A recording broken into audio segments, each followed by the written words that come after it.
Hello, I'm Jelelle Awen, and this is day 9 of my 33-day series called Deepen. And it's amazing that I'm already on day 9 because it kind of feels like each day is new rather than they're building on each other.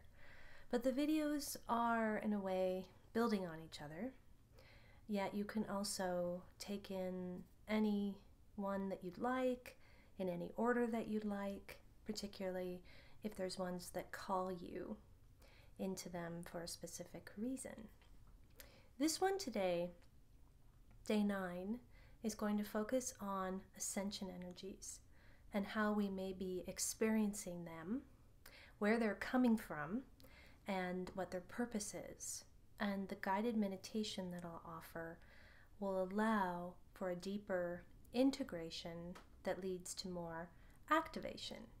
So I think it will be helpful with some of the body symptoms that people experience. And I talked yesterday in day 8 very specifically about the ascension body and the relationship that parts of us, especially our protector, can have to these ascension energies.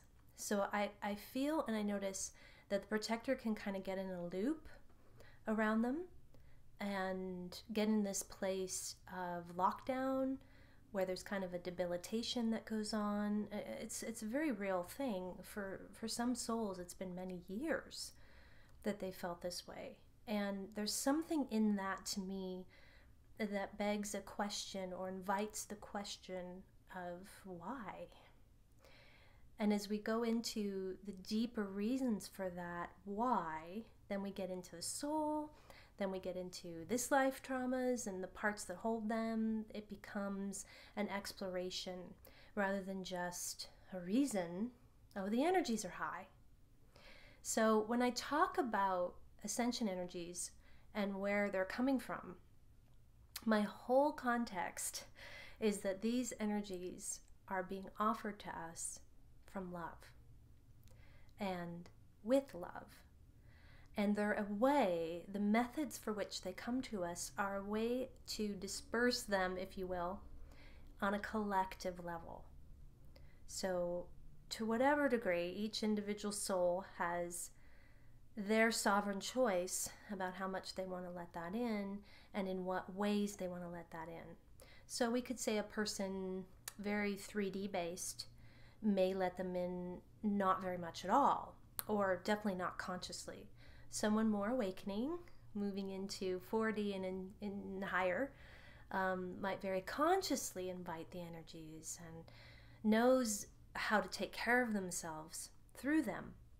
What may be something different to look at, though, is a deeper resistance or fear or attention that may be going on about letting them in. Because essentially, again, ascension energies are love. And what I have found is that nothing creates more resistance than receiving more love. Even though it's what our souls want, it's what every part of us wants, no matter how shadow-based an energy seems or feels, what they ultimately want is more love. Excuse me. So, if you could substitute every time you see ascension energies with love, it gets interesting. So why is love causing you ongoing pain and discomfort? What is going on there? And what might be some of the deeper resistances to letting it in? So this love energy comes in some forms that I've been noticing and tracking, particularly over the last couple of years. I didn't really notice ascension energies before then. I kind of tend to be quite focused on the emotional body and the metasoul healing, so trauma and karmic healing. That's really my focus. But I feel my attention by my guides is very often drawn to the energies, and it's often very synchronistic. Or I'll just hear, Jelelle, go check out the solar winds. There's something going on there. And then I'll connect the solar winds to what I'm seeing and feeling in sessions or what people are sharing with me. And I can make a bigger context, a connection there that I think people have appreciated. So it's taking, this is what's happening, sometimes with literal graphs, particularly the Gaia resonance. They create these wonderful graphs for us, you know, in these big white blotches when the vibration is high. So I think 3D parts of us like that because it's measured, and the solar winds are measured, and it's a bridge. So while I don't know how much, honestly, I would track these energies on my own, they are of deep interest, it seems, to people who are awakening. So whenever I've written about them, there's been quite the response. And it just feels like a bridge to me. And it's also a way for people to acknowledge that something is happening here, that the vibrations and the frequencies are rising and things are shifting from a 3D based density into these higher frequencies. So some of the ways that this love energy is offered to us, the main one I've probably written about the most is the sun. So I always spell it SOULar, SOULar, because that's really what it feels like is being activated by these sun energies. The sun energies come in different forms. We're in a solar minimum phase, so not so much solar flares or sunspots, but usually more geomagnetic storms and solar winds. And I didn't know about any of this a couple of years ago. If you had asked me, I would have said, I don't know what you're talking about. So it's been very interesting. Particularly feel Metatron on this one, and Sophia, her kind of guiding me to go learn about this stuff. I think it's because, again, it's a bridge to also the collective, because everybody takes in the sun. You don't have any choice about that. So in taking in the sun during a high geomagnetic storm or high solar winds, it's working on the body. It's working on the energy body. It's actually working on polarizations. I'm really getting this sense, and other people talk about this too, that this is a prep for a magnetic pole shift scenario. And we don't know what that will be or what that will bring, but it feels like that needs to happen inside in our own systems in some way. So it feels like there's a recalibration to a different kind of magnetics. The auroras, the aurora borealis that comes into the atmosphere in the higher altitudes is such a beautiful way to take in these energies, to just watch the videos of them or take them in photo. I would love to go there someday in person and just take in the energy, because it feels like it's a reminder also of our galactic connections. That can be really challenging for us to remember that we are a species amongst millions, perhaps billions of other species because of the lockdown that we're in right now. This veil of amnesia about our galactic consciousness. I'm going to be talking about galactic consciousness a lot more coming up later in the video series. So this is a way to introduce it, is by talking about these cosmic energies, like the ones that come from the sun, but also the ones that come from the moon. And while the sun seems to offer sacred masculine activations, the moon offers divine feminine integrations. So it's really wonderful, like how if there's an eclipse of the sun, there'll be an eclipse of the moon following, or vice versa.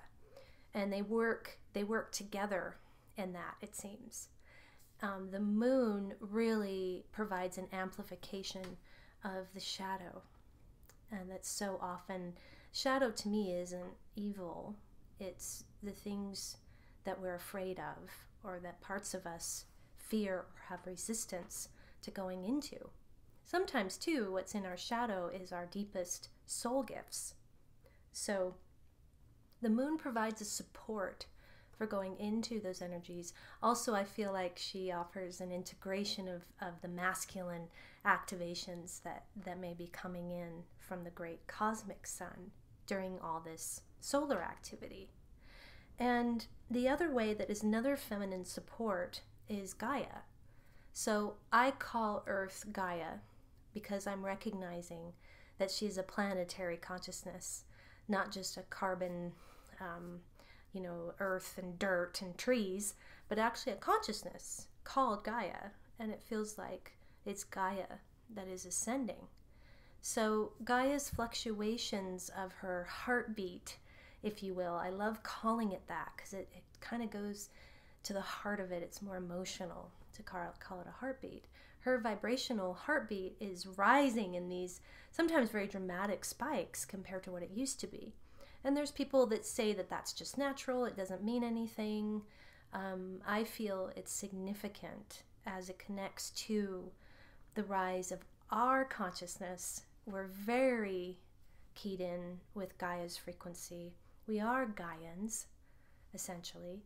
And so what happens with those frequencies happens with us as well. So there are some body symptoms that come along with the SOULar and the Lunar and the Gaia shifts and changes. I've written quite a bit about the body symptoms and the emotional things that may go on. I'll link to my energy updates where you can take in all of the energy updates I've done in the last 2 years. And I also did a summary of 2018. So that might be a good one to take in as well. And the other way that this love energy comes to us is through gateways and portal openings, those particularly coinciding with numerology. So even tomorrow, we have the 111 gateway, which I will be feeling into tomorrow and offering you a video on, and we'll also be doing a guided meditation to connect to those codes. I'll tune into what I feel they're about on the emotional body level and on the physical level, just like as if I was writing about it, only I'm going to do a video. So there's these, of course, sequential dates that have meaning because we give them meaning. In another way, linear time isn't real. Time is fluid, but in our consciousness, these dates have meaning. So they're another way to connect with us, for our star families to open gateways, open portals, and the divine, to open these things up so that we can receive the energies from them. Sometimes the Lion's Gate 88 gateway seems to be like a cosmic Christmas, we call it, and there's a lot of seems to be Surian energy that comes through. 1212 we just had, plus the solstice, plus a full moon. So that was a very powerful catalytic time, a real death and rebirth time that I shared about in a previous video. So each of them offer something different, but there's usually a rise in the energetic frequency and what can be downloaded and received during these gateways. So the other piece is the equinoxes and the solstices. Those are also powerful times of opening, of receiving energies, of having them come through. So these are some of the ways that these energies come to us. Again, in the bigger context, it's a way for us to receive and let in. So I do feel often, let's say for example, I wake up with neck pain and I can feel it associated. I go to my Gaia resonance reading site and I see that it's been really high.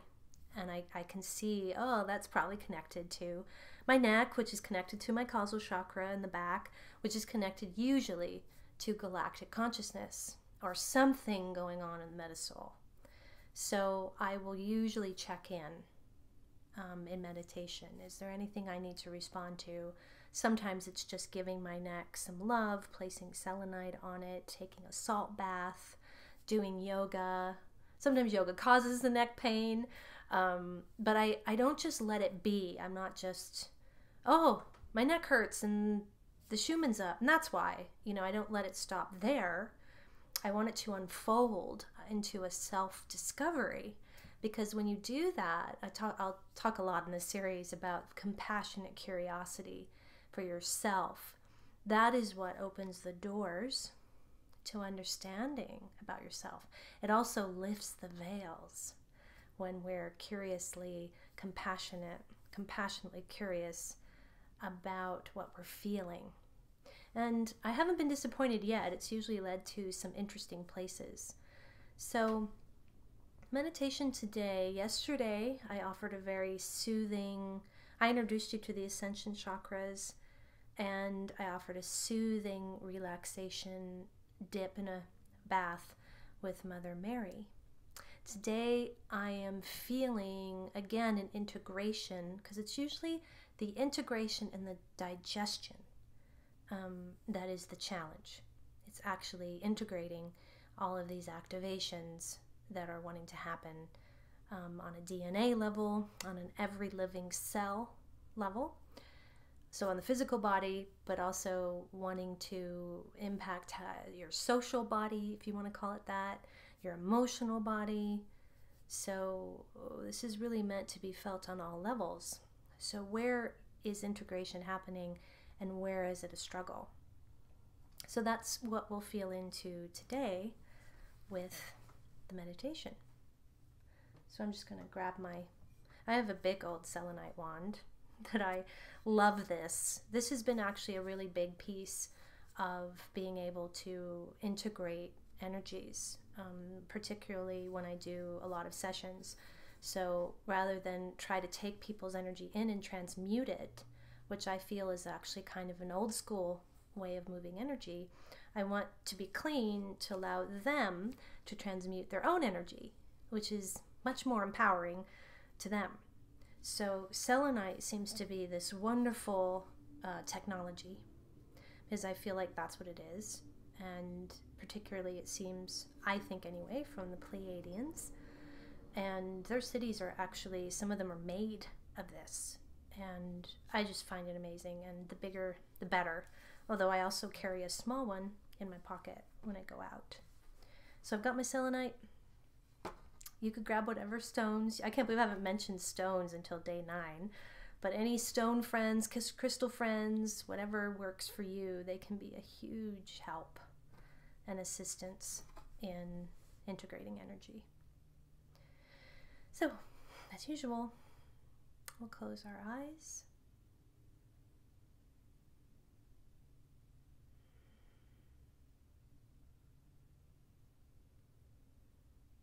Start to bring your focus inward.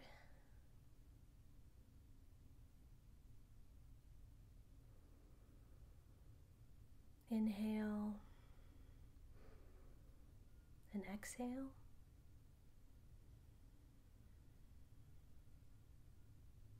We'll do that one more time. Inhale.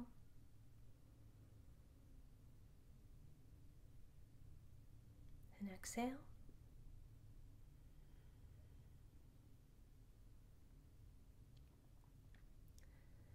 Feel yourself in bright white, as usual. As white as my selenite.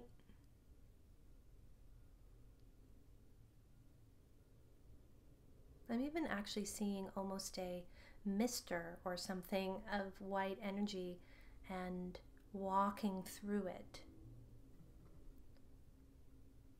So walk through that white mister as many times as you need to, especially if you've worked today out in the public, had a lot of emotional or physical movements recently. You can also imagine this kind of white energy coming when you're taking a shower, coming down on your crown. That can be really cleansing as well. Coming out of that mister, you should feel more energized.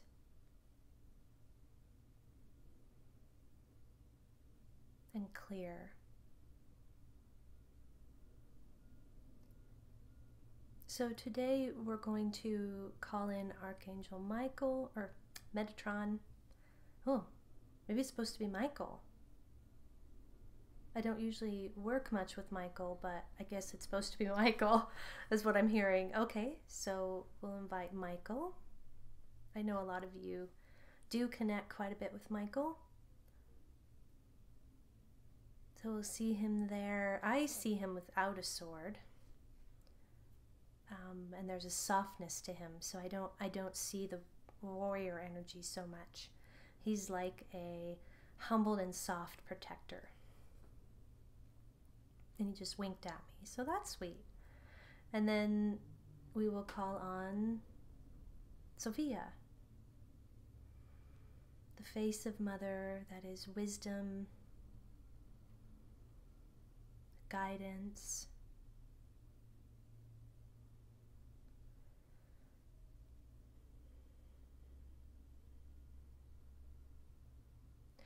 I'm just seeing if there's a specific way they want me to do this, because I didn't have a specific plan. I usually don't before I go into these videos, but here's what they're wanting to do, and that seems very interesting to me. We're going to go through each chakra, connecting to them, but also almost going into as if each chakra was in a room. And I'm going to move through it a bit rapidly, so you are welcome to pause, check in, and then start it to play again. So the first chakra that we'll check into is that personal sun, about 2 feet above your head. There are a lot of solar activations that come in through this chakra. So if you go into this chakra as if you were entering a room,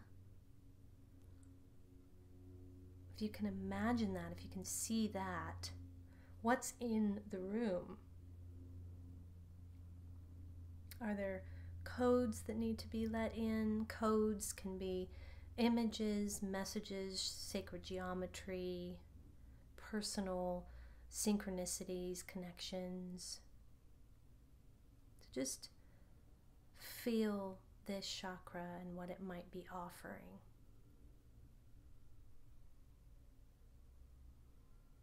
As you do that, move and twirl white light through this room of the personal sun.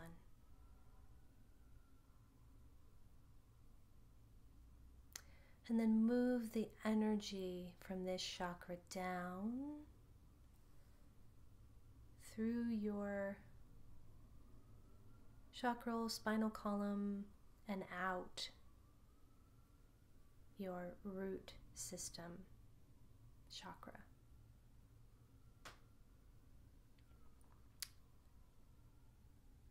Now we'll check in with your soul star, which is about a foot below. These chakras may be new to you. When you go into your soul star room, you may see another timeline. This chakra has to do a lot with the metasoul and different timelines and lifetimes. So you might immediately get that sense as you connect with it. So take in anything that's bleeding through, timeline that wants your attention. I will be covering in future videos how to be with these timelines to help integrate them and heal them karmically.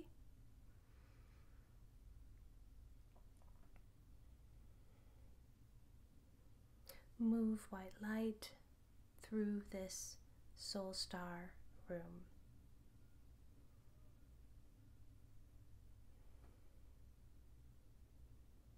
The next chakra is the causal at the back of the head.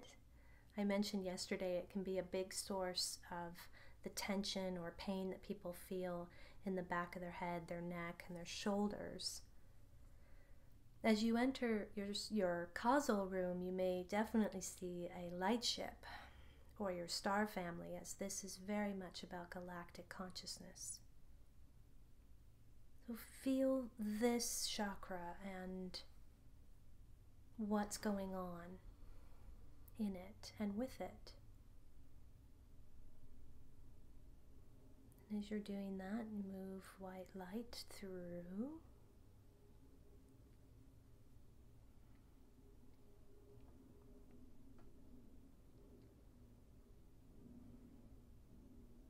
These three Ascension chakras are quite key to the integration of Ascension energies. And they're often not seen or neglected. So if you are feeling discomfort, I would start with these 3 chakras. Check in with them. I really see chakras as organisms and alive beings in their own right. That's a way to relate with them that has more of a relationship energy.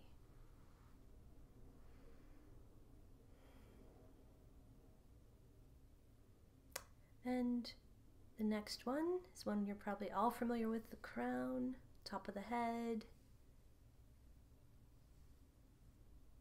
And go into the room of the crown chakra, which also is a pretty key one in terms of integration, of letting in to the other chakras, especially the lower ones, where often high vibrational frequency is so needed.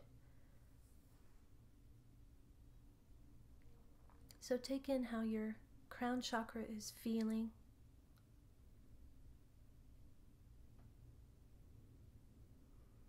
Swirl white energy in there.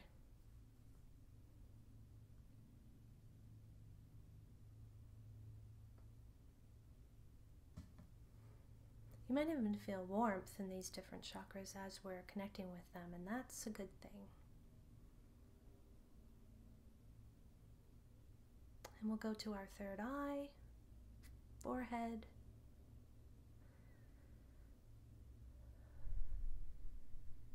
This chakra also, to me, includes the pineal and pituitary glands, which are definitely being activated and detoxified by these energies. So often headaches can be connected to these. So check in with your third eye. Again, you could see it or feel it as going into your third eye room.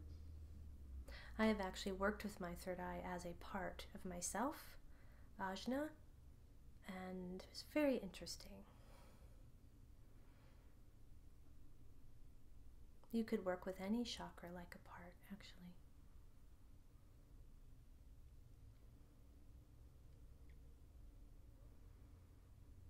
And we'll move now. Did we swirl? I can't remember. Swirl white light through your third eye.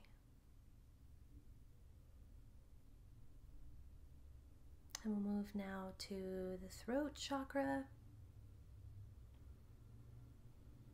This one is so key for communication, activation of light language. So your throat chakra room may be closed in, feeling or tight, or again, you may see star family. Maybe you just feel a scratchiness in your throat that you need to clear.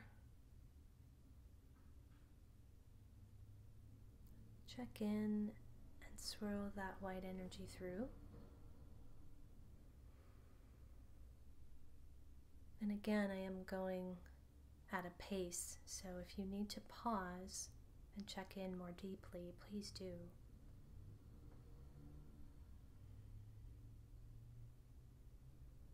Next is the very important heart, and especially the upper heart, which is so activated by these energies as well.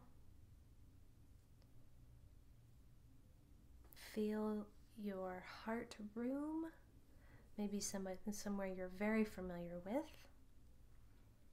A lot of people feel palpitations in their heart space in response to these energies, and I do feel that as an upgrade reaction, as the fear that's in the heart space, which is where our intimacy and our vulnerability, and very often parts of us too can orient or be in certain chakras. So you can have an inner child that's in your heart space, for example, a protector that's in your third. That's the usual. And so on. So go ahead and move white energy through your heart space.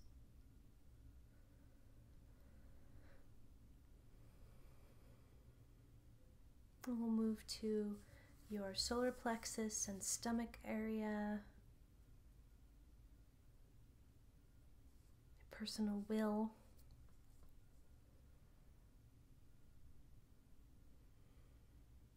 Feel what's going on there.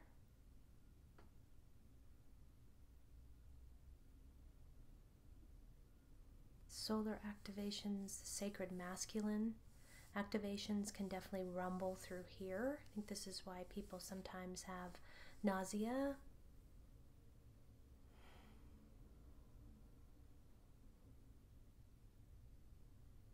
And swirl white energy through. You can also, by the way, I do like to put my hands on each chakra.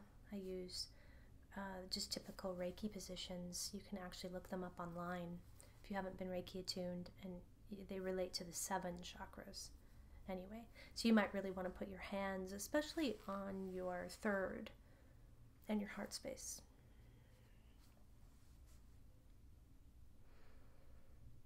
And the next is the sacral, the womb area for women, lower abdomen for men. So much about creativity and sexuality. Very often the lunar energies, the Gaian energies can activate this. Your moon cycle, of course, can be impacted by these ascension energies. Amplified, hormones amplified as well. So just check in with this area.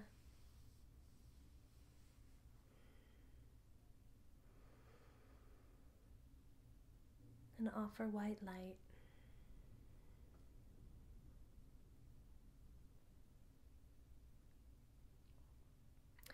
And the last is what I call the root system chakra.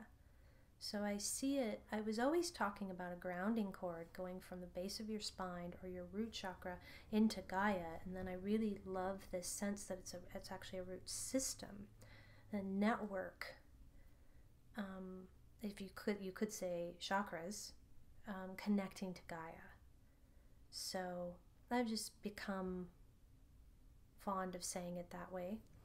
So you can check in with your root system chakra.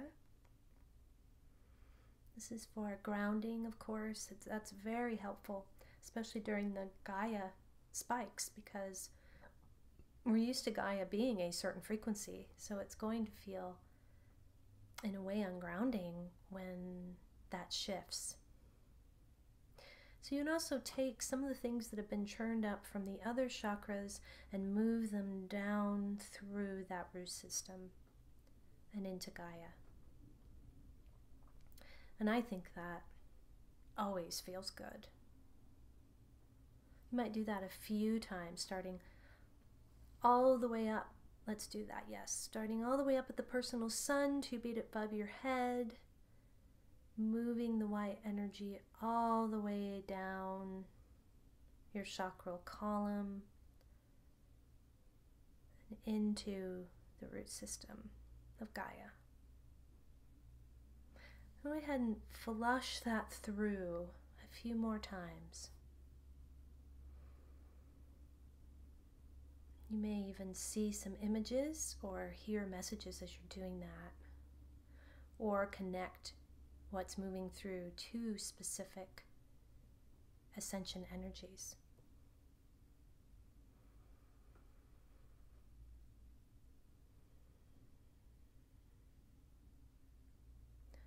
Wonderful.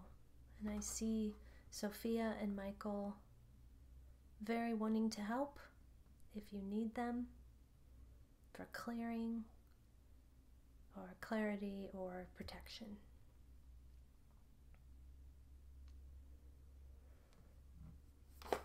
So we will go ahead and open our eyes.